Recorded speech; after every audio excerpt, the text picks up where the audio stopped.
Wyatt had a weird haircut during shedding season. He always seemed sad and tired. Whenever he asked a canner, he squealed as if someone hurt him, but he never showed any signs of lameness. He began to drink double the amount of water he used to. When the vet came, he said that these weren't the signs of Lyme disease, so he wouldn't do a test. A year went by and Wyatt was still exhibiting issues. A different vet came and said the same exact thing as the first vet, but this time his owner insisted on a Lyme test.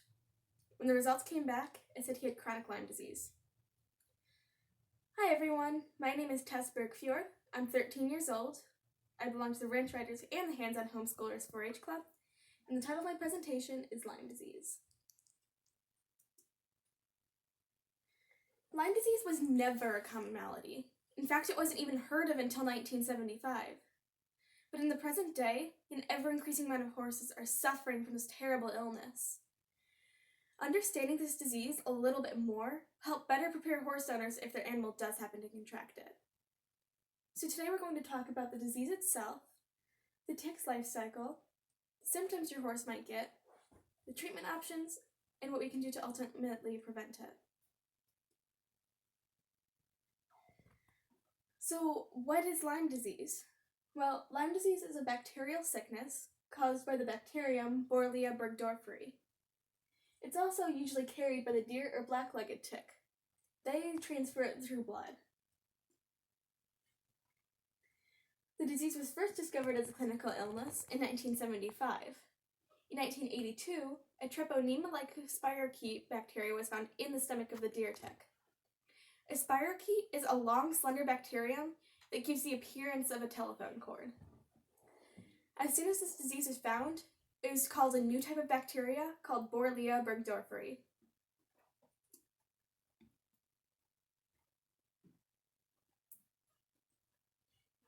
Here's a video showing the movement of the bacteria. Notice their long, slender bodies. Their width is only about a fraction of a micron, but they can be over 250 microns long. Or in other words, to dumb it down, you just need a microscope. So where is Lyme disease found? Is it something we need to worry about? Here's a map showing of all the cases of Lyme disease of 2018. As you can see, in this area, not so many. But right where we live, of course, there's a whole bunch. So yeah, we should be worried about it.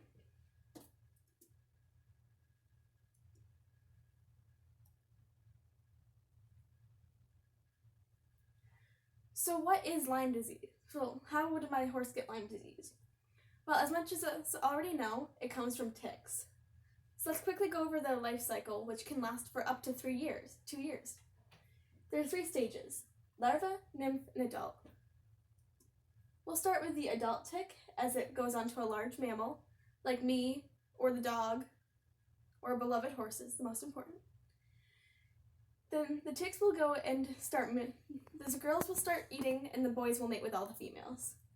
That's the female, the huge one, and the male is that tiny bug. After the female has had her fill of blood, both of them will detach and fall to the ground. The male just dies then, but the female finds a leaf litter and lays her eggs there. One female can lay over 3,000 eggs at a time. After a few months go by, the tick eggs will hatch. This is usually in the late summer or the early fall, basically like when it's the best time to go outside. They're only about the size of a grain of sand, so they're really hard to find when you look for them. They only have 6 legs. They'll grow the next pair in the next stage. These guys will go find a small mammal, like the white-footed mouse that scurries around brushy areas, and suck their blood. 25% of the ticks at this time carry Lyme. Yay, next stage. We're at the nymph stage. They decided to graduate and get another pair of legs, so now they look almost exactly like their parents. Just like a quarter of the size though. They're about the size of a poppy seed. They grew another pair of legs, like I said, and these guys will find another mammal to latch onto, small or medium, and they'll engorge themselves with blood.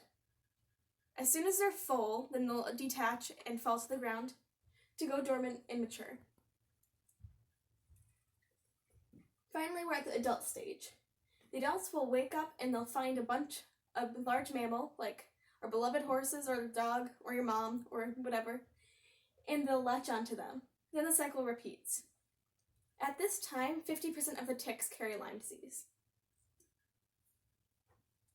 So how does this affect my horse? What symptoms should I look for?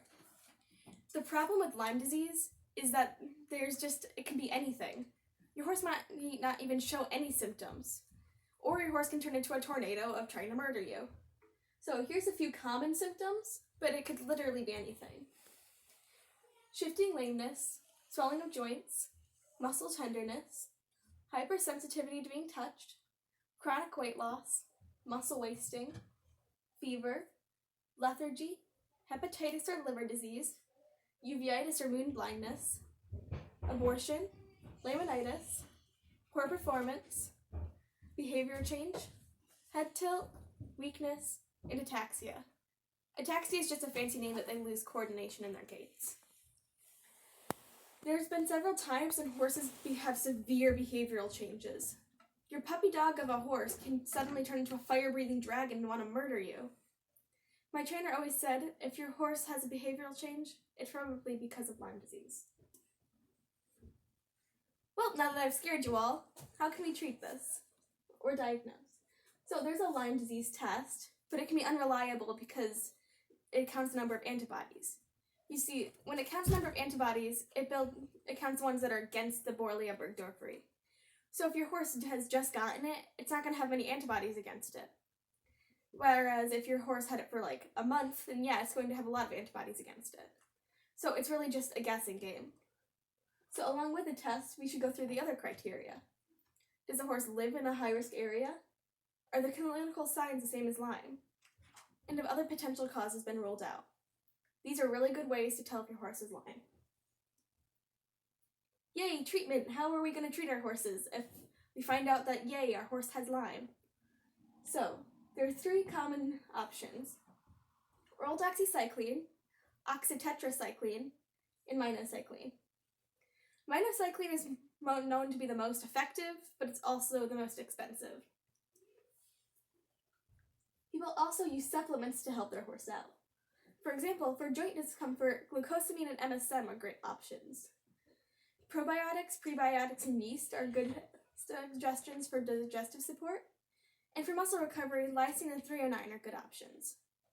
All of these things are a great way to help your horse if they're suffering from Lyme.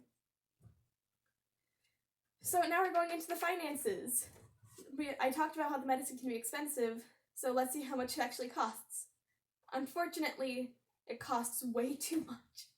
The costs range from $3,000 to $9,000 per case, with the average being around $6,000.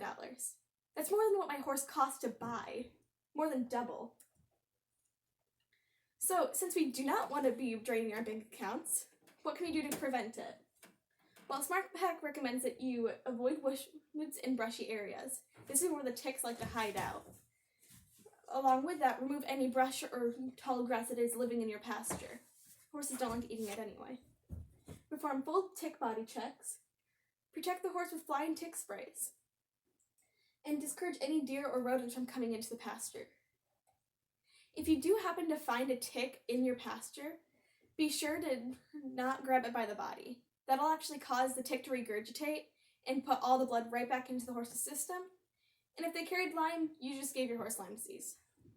So carefully take a pair of tweezers and put it near the head and pull out.